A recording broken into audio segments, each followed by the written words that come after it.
Pagkailanman sa puso at isipan, the Cantillana Family Story GMA 7 and presenting the award is PMPC PRO Eric Borromeo with Honorable Mamay of Fununungan, Lanao del Norte.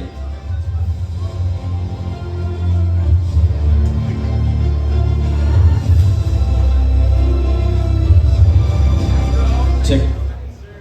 Naman ka na, Robbie. But anyway po, I know it's kind of late, but I would really like to take this opportunity to, of course, thank PMBC for this award po.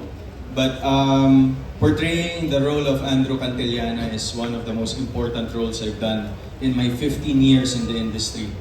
I would like to thank, of course, the people behind Magpakilanman, of course, Kuya Senny Duque, who's here, my director, Direk Gina, and to all the cast members that was part of that storytelling. This award is not for me.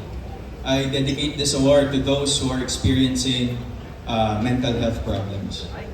I think mental health is somehow unheard by the society, and the reason why I accepted the role is for me to be able to send the message to all the people who's going to be able to watch that series. Dahil ang mental health po ay hindi biro, hindi siya iniisip lang at gawa-gawa lamang ng mga nakaka-experience nito. Me personally was a victim of mental health issues. And growing up, my mom had bipolar depression, so I knew and I know exactly what it feels like, how it is to live in a household na meron po ganong klaseng suliranin. So with this, I hope that being an actor, I'm just so proud of my job, and I'm sure all of the people who's here tonight, because with our job comes a lot of responsibility, and we are able to send messages from different walks of life. Kaya sana po, with this award, I dedicate this to all the people who's undergoing something in their lives right now. The hardships, the struggles, napakahirap pong kalaban ng isip, napakahirap pong kalaban ng sarili. And I've been there, and I know.